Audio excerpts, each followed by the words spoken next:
Hi friends! This is our last week of Inklings and we are going to look at editing. So last time we learned about dialogue and we also made it through November. Congratulations to everyone, even if you finished your goal or not. I am super proud of you for sticking with us this long and for writing and trying in the first place. You guys are amazing. Alright, so this week we've written our book, we have our characters, we have our story, our setting, we've got some pretty great dialogue, and we have a finished manuscript. Now, a manuscript is what a book is called before it's published. So now what? Edit, edit, edit. The best writers know that their work is never done on the first draft. Instead, they have to go back and edit their work to make sure everything sounds the way they want it to sound, and every decision their character makes works for the story. Sometimes that means just changing a word here or there, but sometimes it means taking out a whole scene or changing the ending completely. Sometimes editing can be really hard and brutal because you really love something you wrote, or you really love the way this character responded, or you just, you really liked it, but it doesn't work. And that's okay. One of the best tips I ever got was, if you have to take something out of something you wrote and you're really sad about it, take it and write it down somewhere else, and maybe keep a notebook or a Word document on your computer and save that idea, because if you love it that much, maybe you can use it somewhere else. Alright, and we can try it. Editing is really easy. There are many different ways to edit. Some writers prefer computer editing, using Word or another software to catch their grammar and spelling mistakes for them. And some authors prefer to have a printed form of their manuscript so they can go through it with a pencil and mark the spots that need to be changed. Neither way is right or wrong. It's up to you to find the method that works for you.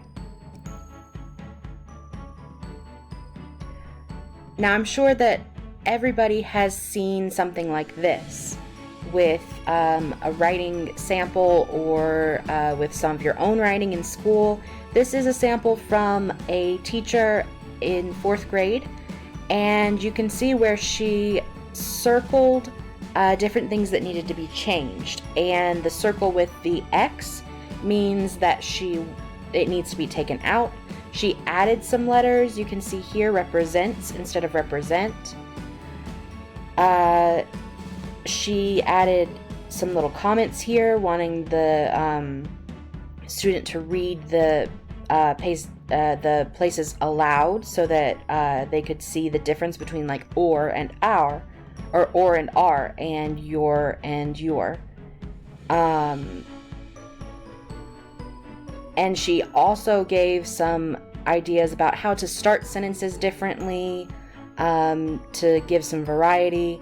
So you can look at something like this and see how to begin editing your own work. You can also look up editing marks, which is almost like a cool code language to use to edit your manuscript. So editing doesn't have to be boring. It can really be fun. It's almost like playing with a puzzle and figuring out what fits and what doesn't.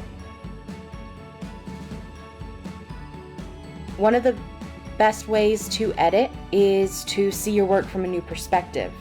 So you can share it with a friend or family member you trust to give you tips on what works and what doesn't. You are attached to your own writing because it came from your own mind. And sometimes seeing your work from another person's point of view can help you figure out what you need to add or take away to make the story better. Our writing club, the Inklings, is even named after a group of friends who like to trade their writing. The Inklings, which included J.R. Tolkien, who wrote The Hobbit, and C.S. Lewis, who wrote the Chronicles of Narnia, met often to share the stories they had written and get feedback. And as a bonus challenge, design your own book cover. One of my favorite things about books and working in a library is seeing all the different cover art that comes with books. I tend to pick my books by the cover. And these are just some covers from our first chapter book club from this semester that I thought were really cool. So a good cover draws you in. It tells a little bit about the story without telling a lot, so it doesn't give anything away.